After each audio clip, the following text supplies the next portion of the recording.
효과라는 제목으로 여러분과 은혜를 나누고자 합니다. 그동안 5번에 걸쳐서 천지창조 일주일에 대해서 공부했습니다. 그런데 오늘 본문 2장 4절에 보면 이것이 천지가 창조될 때의 하늘과 땅의 내력이니 하면서 1장의 창조를 다 했는데 2장에 다시 한번 천지창조 이야기가 나오는 거예요. 그래서 1장과 2장이 어떻게 이럴까 해서 신학자들 사이에서는 논란이 되는 부분이기도 합니다. 논란의 쟁점은 크게 2가지입니다. 첫 번째는 이미 말씀드린 대로 왜 창조 이야기가 창세기 1장에도 나오고 또 지금 2장에도 나오는가.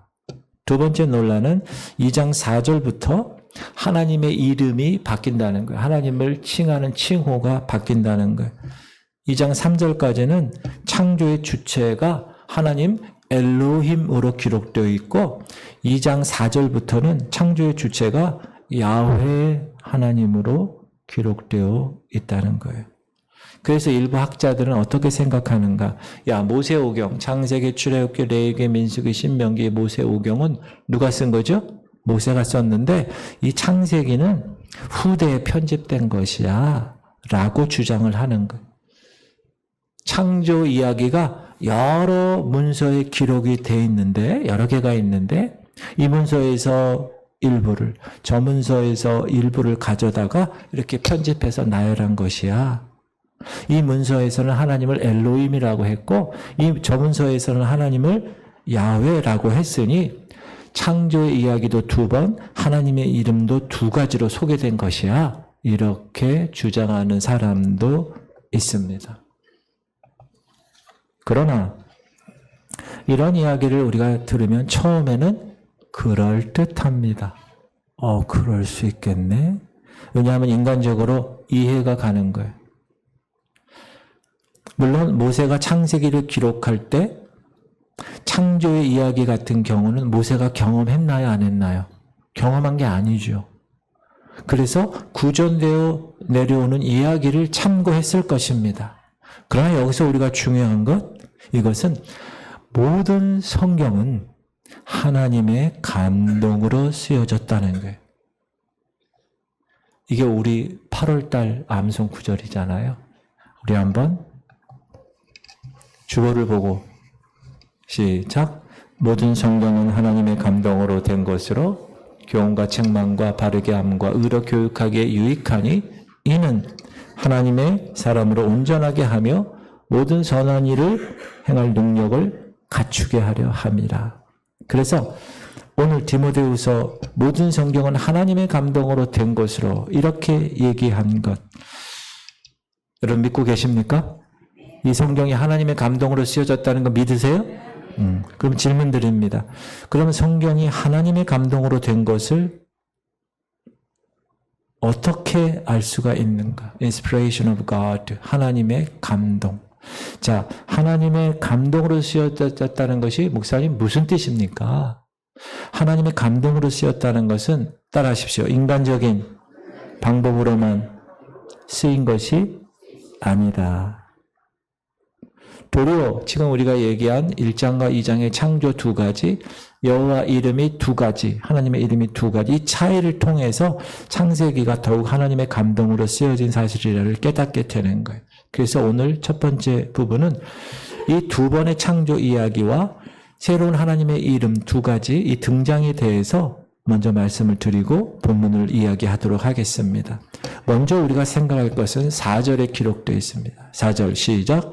이것이 천지가 창조될 때 하늘과 땅의 내력이니. 따라하세요. 내력. 여기서 내력이라는 단어는 우리가 원문을 봐야 돼요. 뭐든지. 원래 구약 성경은 무슨 어로 기록되어 있죠? 히브리어로. 이스라엘 말로 기록되어 있어요. 히브리 말로 내력이라는 말을 톨레돗이라고 합니다. 따라하세요. 톨레돗. 이 톨레돗이라는 이런 뜻은, 단어의 뜻은 족보라는 거예요. 족보. 여러분 족보 있으시죠? 저는 명시예요. 명시가 제 국민학교 6학년 그 수많은 1학년당 막 12반씩 있는 60명씩 있고 그 수많은 6학년까지 공덕국민학교에 명시가 저 하나였어요. 그래서 저는 고민했어요. 왜 명시가 하나일까? 김씨는 지나가다 보면 다 치면 다 김씨 이씨인데 왜 명시가 하나일까? 나는 어디서 태어났을까? 근데 어느 날 아버님이 책 36권을 갖고 오셨어요. 이만큼을. 그게 뭡니까? 명시 족보다. 그래서 그 명시 족보를 하나하나씩 그 시조부터 생각해서 쫙 읽어봤더니 제가 자헌공파 34대 손이라고 제 이름이 써져 있는 거예요. 여러분에게도 다 족보가 있을 거예요. 자, 창세기에 이런 족보가, 이런 톨레도시라고 말하는 이런 족보가 무려 10번이나 기록되어 있다는 거예요. 우리가 몇 개만 한번 볼게요. 5장에서 시작. 이것은 아담의 계보를 적은 책이라. 하나님이 사람을 창조하실 때 하나님의 모양대로 지으시되. 이 계보가 족보고 톨레도 6장 시작. 이것이 노아의 족보니라. 노아는 의인이요 당대의 완전한 자라. 그는 하나님과 동행하였으며. 이렇게 노아 자손의 족보, 셈의 족보, 데라의 족보, 이스라엘의 족보, 이삭의 족보, 에서의 족보, 야곱의 족보, 이렇게 창세기의 총 이 족보라는 말, 톨레도시라는 말이 10번 나옵니다. 자, 창세기에서는 내력, 계보, 족보라고 다양하게 번역하고 있지만 원어상으로는 동일한 단어, 톨레도시라는 단어라는 거예요. 자, 이 말은 무슨 얘기를 하는 것이냐 하면 창세기가 후대에 편집된 것이 아니라는 거예요. 처음부터 기록자가 의도를 가지고 일관성 있게 기록한 책이라는 것을 증거하는 것입니다.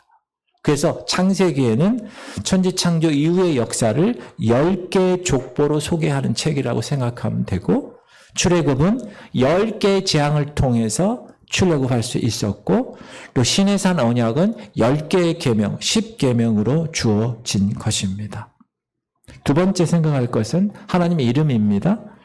엘로힘과 야훼라는 것. 성경에서 엘로힘 그러면 따라하세요. 엘로힘. 제가 어느 날 어느 교회에 참석했어요. 근데 보통 교인들은 몸에 문신을 해요, 안 해요? 교인들은 문신 안 하잖아요. 근데 제가 어느 교회에 딱 참석했는데 바로 앞에 어떤 아가씨가 앉아 있었어요. 아가씨가. 근데 아가씨 여기에 문신이 있는 거예요. 뭐라고 문신이 되어 있는지 아세요? 엘로힘, 히브리 말로. 저는 이제 히브리 말을 공부했으니까 엘로힘 읽었어요. 생각해 보니까 야, 요즘 젊은 사람들은 자신의 신앙의 표현도 저렇게 할 수가 있나? 라는 생각을 좀 한 적이 있는데 방금 우리가 본 이 엘로힘 이건 복수명사입니다. 힘이라는 그 전미어가 복수라는 건데 이 엘로힘이라는 거는 위대한 하나님, 높은 하나님, 전능하신 하나님, 창조하신 하나님의 권위를 나타낼 때 사용되는 이름입니다. 그러니까 천지를 창조하신 것은 놀라운 권위를 나타내는 거잖아요. 창조주에. 그래서 엘로힘이라는 말을 씁니다. 그런데 하나님이 이제 사람을 만드시고 사람과 언약을 맺으세요. 그 언약을 맺으십니다. 하나님은 우리를 인격적으로 만드셨어요. 페르소나라 그래서 우리가 영어로 person이라고 하는 그것은 지정의를 갖춘 존재라는 뜻이에요. 하나님은 지정의를 갖춘 존재시고 그 똑같이 하나님의 형상을 따라 지정의를 갖춘 인간을 만드신 거예요. 왜 만드셨어요? 교제하려고 만드신 거예요. 관계하려고, relationship. 그런데 그렇게 인격적으로 언약을 맺으시고 관계를 통해서 교제할 때는 하나님은 야훼라는 여호와라는 하나님의 이름을 썼다는 거예요. 저는 교회에서 야훼 이게 히브리 말로 야훼입니다. 뒤에 지렁이 같이 생긴 거 위에 야훼 따라하십시오. 야훼 야훼 원래 발음이 야훼입니다. 근데 이제 저거를 제호바에서 W를 V 발음하고 Y 발음을 Z 발음 해가지고 제호바 그래서 그걸 한글 번역을 여호와 이렇게 쓴 건데 원래는 야훼입니다. 발음상 야훼. 이렇게 하나님은 엘로힘이라고도 이름을 만드셨고 야훼라고도 이름을 나타내셨습니다. 자, 이름. 저는 교회에서 목사님이라고 불립니다. 집에서는 아빠 혹은 여보라고 불립니다. 신학교에서는 교수님이라고 불립니다. 이렇게.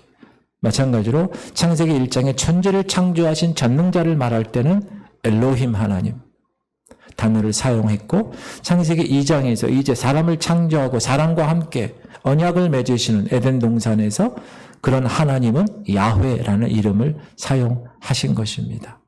그래서 오늘 본문에 야훼라고 쓴 것은 하나님이 이제 아담과 언약을 맺으셨다는 것을 말하는 것입니다. 자, 결론적으로 두 번째 창조 이야기는 서로 다른 관점에서 기록된 것이라는 것. 자, 첫 번째 창조는 여러분이 쫙 하늘에 올라가서 지금 본 거예요. 우리가 내비게이션 보면 쫙 다 보이잖아요, 길이. 마찬가지로 관광 렌즈로 멀리서 창조의 7일 전체를 시간에 따라 담아 놓은 것이 첫 번째 창조라면, 오늘 본문의 2장에서의 두 번째 창조는 쭉 줌으로 들어가서 가까이 들어가 당겨서 창조의 정점을 사람을 중심으로 기록한 것입니다. 그런 다른 관점으로 기록해서 두 번의 창조라고 이야기 오해할 수가 있게 된 것입니다. 자, 창조의 핵심은 사람입니다. 하나님이 바다, 물고기, 동물, 식물 다 창조한 거, 그것은 사람을 위해서 창조한 겁니다. 그래서 창조의 핵심은 사람의 창조임을 하나님 먼저 기록하고 이제 사람이 사는 환경인 에덴 동산에 대해서 기록한 것입니다. 근데 어떤 분은 5절 말씀을 가지고 오해하는 분이 계십니다. 5절 말씀 보면 시작. 여호와 하나님이 땅에 비를 내리지 아니하셨고 땅을 갈 사람도 없었으므로 들에는 초목이 아직 없었고 밭에는 채소가 나지 아니하였어요. 목사님, 식물, 초목 이거는 셋째 날에 이미 만들어지지 않았습니까? 창조 시간 순서에 의하면 사람은 여섯째 전에 만들어졌는데 몰수는 아닙니까? 이 구절은 식물이 없었다는 얘기. 식물은 셋째 날에 창조됐고 아직 사람이 창조 안 돼서 그 식물의 경작이 이루어지지 않았다. 그 뜻입니다. 그래서 하나님이 사람을 창조해서 땅을 경작하고 다스리게 하셨기 때문에 지금 사람이 없는 상태에서는 그 피조물, 식물이 의미가 없기 때문에 그렇게 기록한 것입니다. 따라합시다. 성경은 하나님의 감동으로 쓰여진 것입니다. 그러므로 오류가 없습니다. 정확합니다. 두 번째 우리가 생각할 것은 뭐냐면 하나님께서 흙으로 사람을 빚으셔서 가치 있는 존재로 삼아 주셨다는 거예요. 질문 드립니다. 하나님께서는 다른 피조물과는 다르게 사람을 어떻게 만드셨습니까? 다른 생물들은 어떻게 만들었죠? 말씀으로 만드셨어요. 각기 종류대로. 소는 소처럼, 고양이는 고양이처럼, 소나무는 소나무처럼 이렇게 만드셨어요. 그런데 사람은 어떻게 만드셨습니까? 사람은 이렇게 만드셨어요. 시작. 여호와 하나님이 땅에 흙으로 사람을 지으시고 생기를 그 코에 불어 넣으시니 사람이 생명이 된지라. 자, 사람의 재료 두 가지가 뭐라고 얘기합니까? 첫 번째 흙, 두 번째는 생기입니다. 자, 두 재료 중에 하나는 땅에서부터 왔고 하나는 하나님으로부터 왔습니다. 흙은 땅으로부터 왔고 생기는 하나님으로부터 온 것입니다. 질문 드립니다. 사람이라는 히브리어가 뭔지 아십니까? 사람이라는 히브리어 말. 아담입니다. 목사님, 아담은 하나님이 창조한 사람 이름 아닙니까? 맞습니다. 이 아담이라는 말은 사람, 넓은 의미에서 사람이라는 일반 명사도 되고 처음 하나님이 창조한 사람, 아담, 고유 명사도 되는 것입니다. 따라합시다. 아담.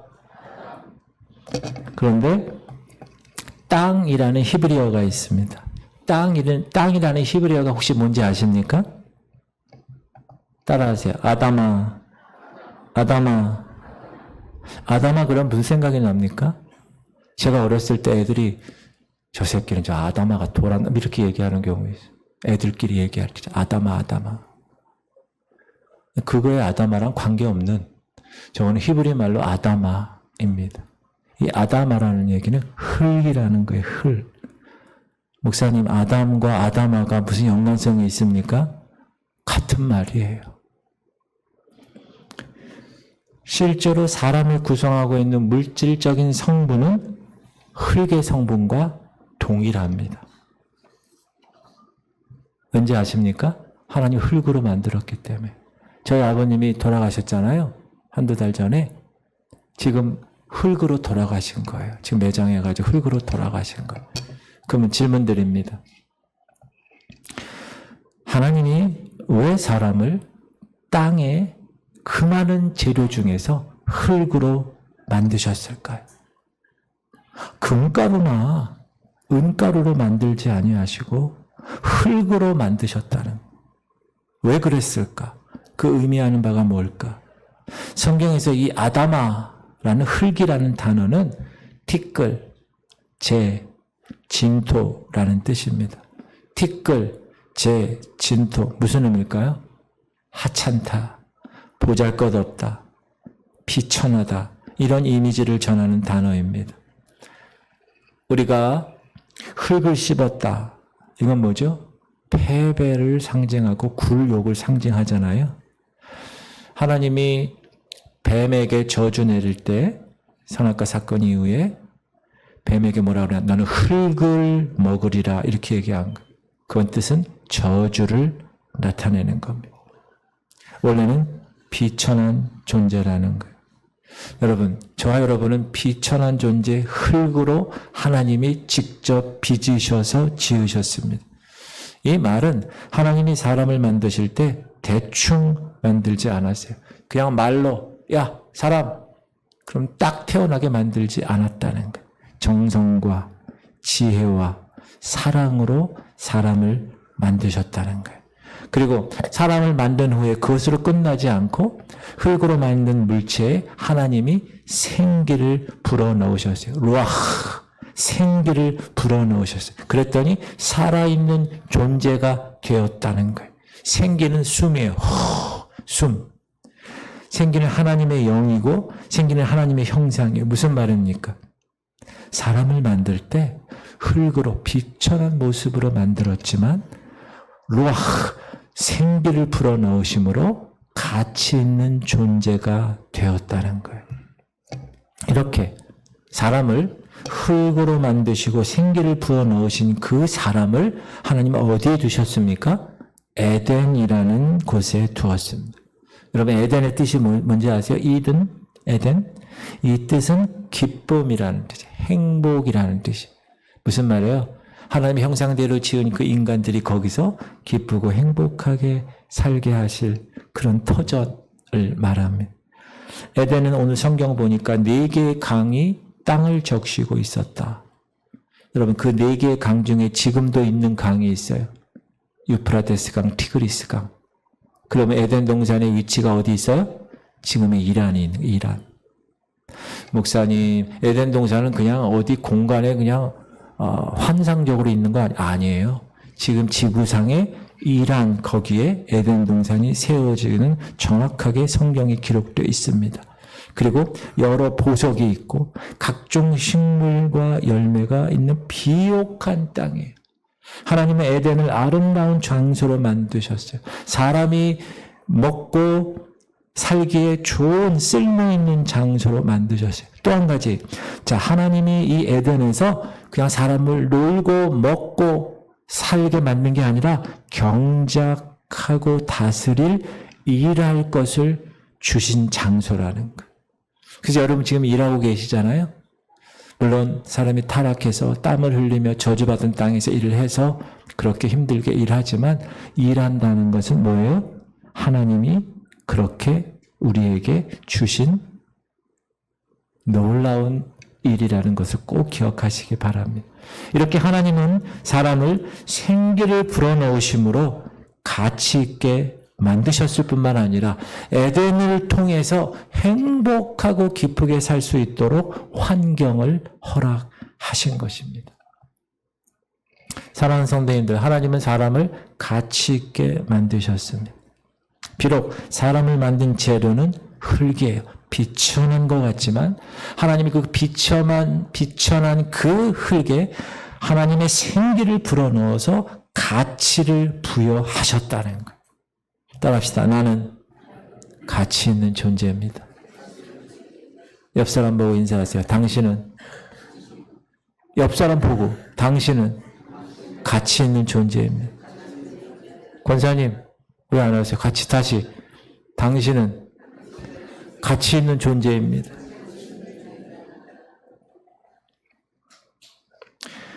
그런데 오늘날 많은 사람들 중에 자신을 무가치하게 여깁니다. 다른 사람도 무가치하게 무시하는 사람이 많습니다. 되게 어릴 때 부모로부터 그 아이가 자신의 가치를 존중받고 자란 아이는 커서 다른 사람도 가치를 존중합니다. 그런데 어릴 때 매맞고 수모를 당하고 무시당하고 특별히 그렇게 자란 사람들 중에는 자신을 무가치하게 여겨요. 그리고 다른 사람을 잘 비난해요. 다른 사람을 무시하는 경향이 있습니다. 이런 사람은 왜 그런가? 자신이 존중받지 못했기 때문에 존중받고 싶은 열망이 너무너무나 큰 겁니다. 그래서 다른 사람들 말에 예민한 거예요. 예민하지 않아도 되는데 그래서 다른 사람에게 예민한 거예요. 그래서 다른 사람이 자기를 신뢰하지 않는 것 같으면 공격적이 됩니다. 어려서부터 비난받은 경험 때문에 남을 신뢰하지 못합니다. 비난받는 경향이 생긴 거예요. 남은 잘 믿지 못해 의심합니다. 자신을 누군가 근데 의심하면 그래서 매우 예민하게 반응합니다. 제가 아는 자매 중에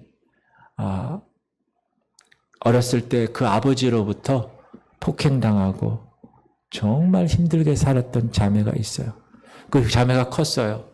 근데 그 나중에 커서도 그 남자에 대한 그 가치관이 이렇게 구부러져 있어가지고 남자를 아주 강력하게 저항하고 싸우는 그런 모습을 봤습니다.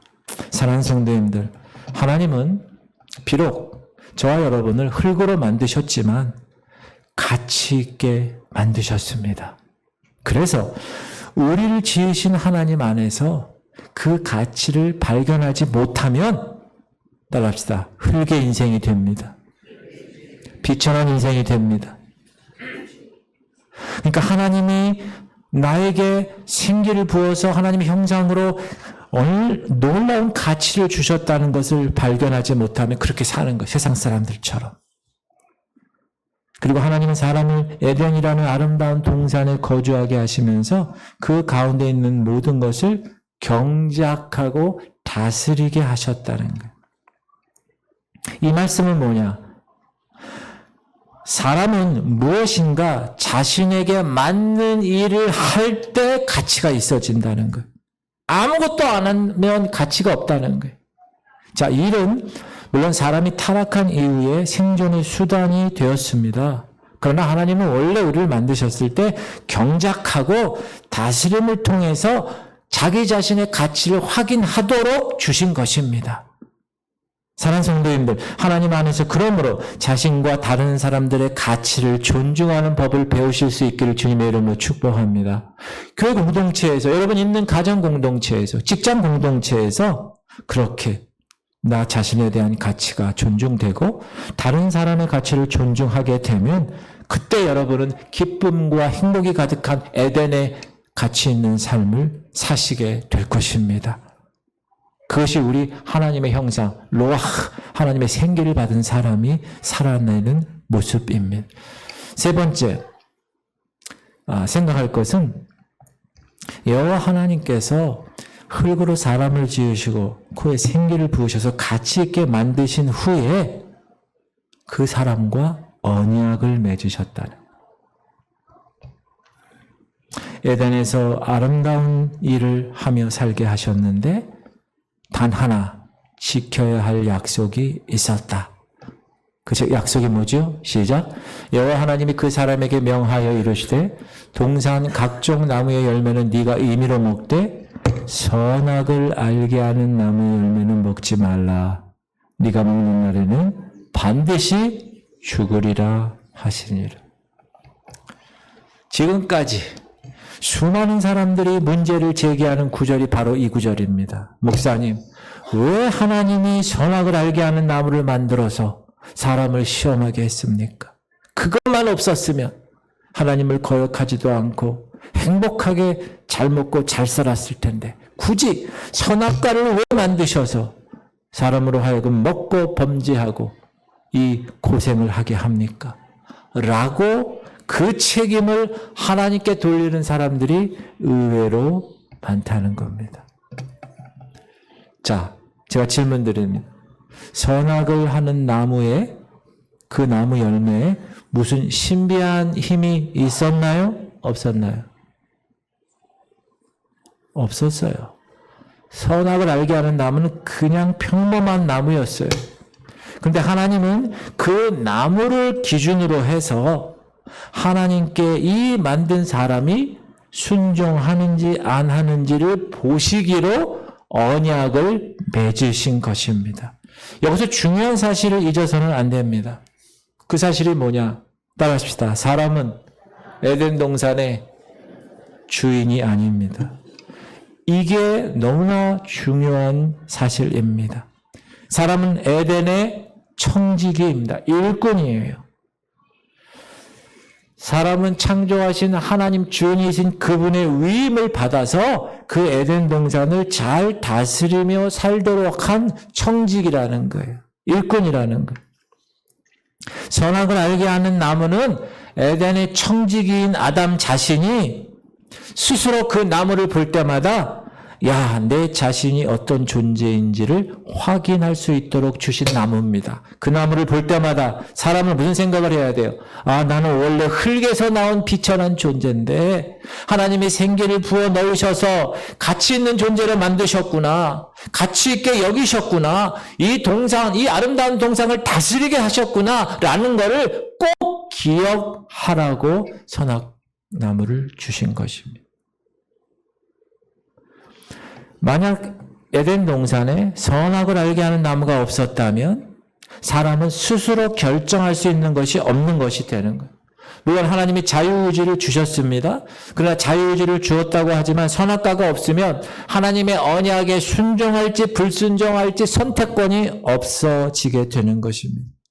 하나님은 오히려 사람에게 주신 그 자유의지를 사용할 수 있도록 선악과를 허락하신 것입니다. 그 언약의 내용이 뭡니까? 선악을 알게 하는 나무의 열매를 먹게 되면 반드시 죽는 겁니다. 흙으로 돌아가는 겁니다. 무가치한 존재가 되는 겁니다. 하찮은 존재가 되는 것이에요. 사람이 하나님의 생기를 받는 가치 있는 존재로 살아갈 것인가? 아니면 흙으로 돌아가서 무가치한 존재가 될 것인가는 이 언약에 대한 자유의지의 사용에 달려 있었던 것입니다. 목사님, 그건 옛날 아담 얘기지요. 사랑하는 성도님들, 첫 아담에게는 선악과를 먹느냐 안 먹느냐의 문제가 있었다면 오늘 저와 여러분은, 우리에게 있어서는 자유의지의 선택이 달라진 것입니다. 왜냐하면 첫 아담의 범죄로 인해서 저와 여러분 모든 사람은 다 죄 가운데 태어났기 때문에 그렇습니다. 질문 드립니다. 그렇다면 지금 우리에게 있는 자유의지의 선택은 뭘까요? 따라합시다. 예수 그리스도를 믿느냐, 안 믿느냐, 그 선택이에요. 시작. 기록된 바 첫사람 아담은 생명이 되었다함과 같이 마지막 아담은 살려주는 영이 되었나니. 첫사람 아담은 살아있는 존재가 되었는데 그의 범죄 이후에 아담 이후에 모든 사람을 죽게 만들었습니다. 흙으로 돌아가게 했습니다. 아담 때문에.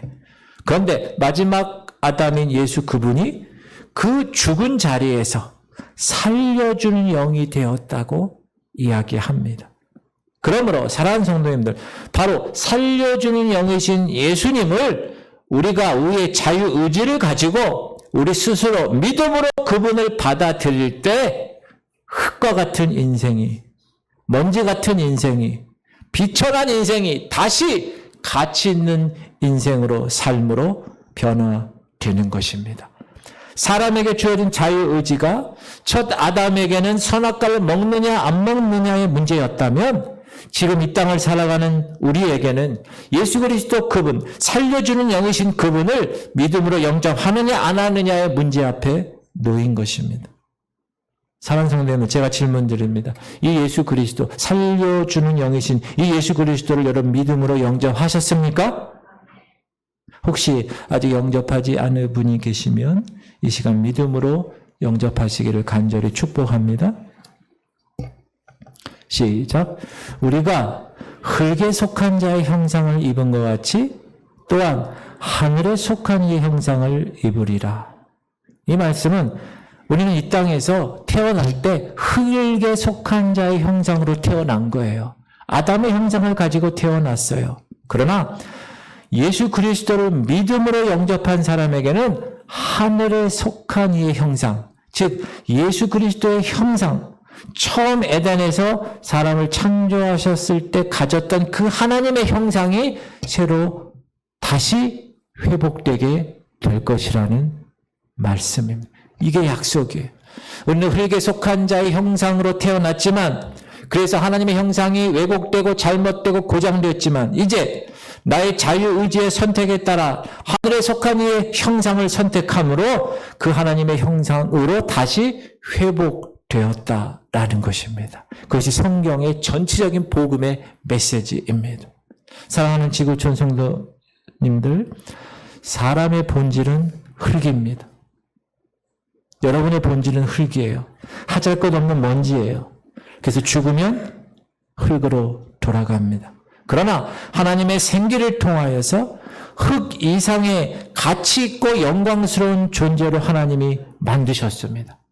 그러나 그것이 왜곡되고 고장났어요. 누구 때문에? 아담 할아버지의 범죄 때문에.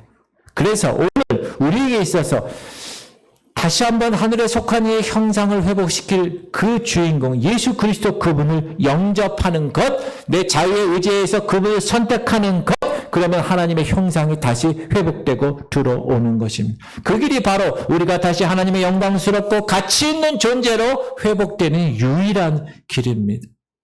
이 하나님의 생명이 없으면 아무리 이 땅에서 장수해도, 아무리 호의호식하고 아무리 높은 주에 살았다 할지라도 비천한 흙에 불과한 인생으로, 먼지에 불과한 인생으로 끝나게 되는 것입니다. 그러므로 간절히 바라기는 하나님이 원래 에덴에서 지으셨던 사람의 모습, 하나님의 형상을 따라 지어진 그 모습, 그래서 24시간 항상 하나님과 교통하며 관계하며 대화하며 사랑을 나누는 그 모습, 그 모습을 여러분이 자유의지를 가지고 선택해서 회복하는 놀라운 복된 성도님들이 되시기를 주님의 이름으로 축복합니다. 이제 내가 사는 게 아니라 내 안에 그리스도 예수께서 사시는 거예요. 예수 그리스도의 생명으로 사는 거예요. 영적인 생명, 영원한 생명이에요. Eternal life. 그 조에, 히브리 말로 그 조에라는 그 생명을 여러분은 갖고 사는 존재가 되었습니다. 할렐루야. 그러면 그 생명에 맞게 하나님이 원래 인간을 창조했던 그 의도대로 비천하고 보잘것없는 존재였는데 하나님의 생계를 통하여 아주 가치 있는 존재로 만드신 그 존재로 여러분이 사셔야 하나님의 창조 원리에 합당하게 거기에 걸맞게 살아가는 것입니다. 그러므로 그것을 프라이드를 가지시고 그렇게 살지 못하는 저 어둠의 사람들에게 그 복음을, 그 방법을 전하는 여러분 되시기를 주님의 이름으로 축복합니다. 할렐루야. 우리